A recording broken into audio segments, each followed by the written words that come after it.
杨利伟在太空听到了离奇的敲门声，苏联宇航员在太空看到了天使，女宇航员在太空离奇受孕，宇航员在太空经历过的怪事儿让你无法想象。今天这期视频，大家跟老黑一起来看看这些离奇的太空诡异事件。2013年10月15日，神舟5号载着宇航员杨利伟成功上空。因为是我国第一艘载人飞船，所以神舟5号在发射前经过了严格的测试，保证飞船能顺利升空。但在飞行过程中飞船右侧舷窗还出现了裂痕。突然出现的裂痕让杨利伟十分的心慌，他强迫自己冷静下来修复这个故障。在他将故障处理了之后，一个让他更惊慌的声音出现了。只有他一个人存在的船舱内出现了几声清晰的敲门声。这个敲门声并不只出现一次，在21个小时的飞行旅途里敲门声一直在出现，毫无规律可言。在杨利伟回到地球后，他咨询了相关专家，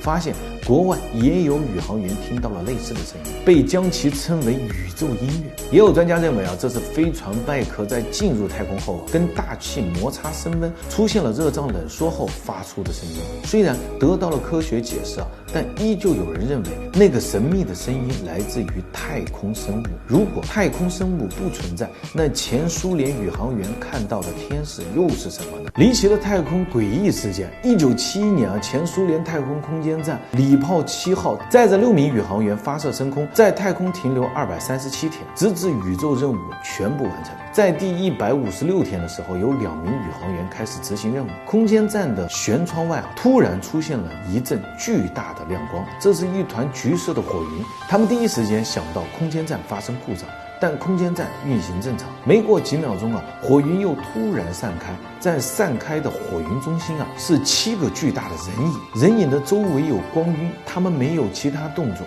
就是站立着并很快消失。又过了5天后，这7个人影再次出现，这次6名宇航员全都看到这些人影，他们还跟人影对视上了目光。整个过程将近10分钟，所有宇航员就像被定住了一样，他们觉得那些人影是天使，因为对视那10分钟，他们觉得内心十分温暖，像被洗礼了一样。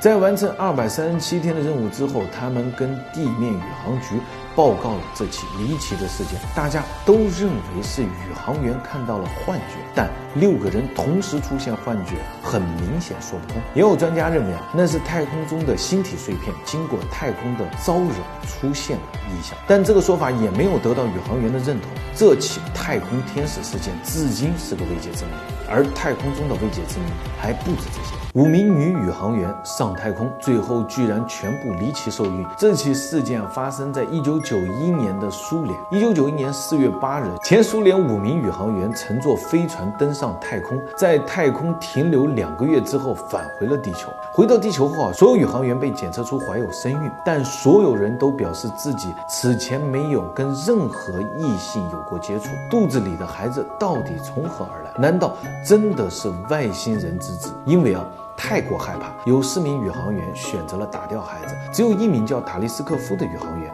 生下了这个孩子。她在只怀孕了3个月之后，成功生下了一个男婴。这个男婴肺部不完整，但其他的身体部分一切正常，甚至1个月之后就能说话和站立。但是关于男婴的父亲，谁都给不出答案。有人猜测是前苏联宇航局在5名宇航员上太空之前，给他们人工进行了受孕，但并没有得到证实。而美国为了弄清事情的真相，还做了个试验，让宇航员在太空给老鼠受精。回到地球后，老鼠虽然生下了小老鼠，但拥有致命缺陷，根本活不了多久。也有人说这起事件是纯属虚构，从苏联后来解密的档案中根本没有找到塔利斯克夫的宇航员。但事情的真相到底是什么呢？我们依然不得而知。你对这些太空诡异事件有什么看法呢？我是老黑，你不知道的小知识由我来告诉你，欢迎评论区私信轰炸，咱们下期见。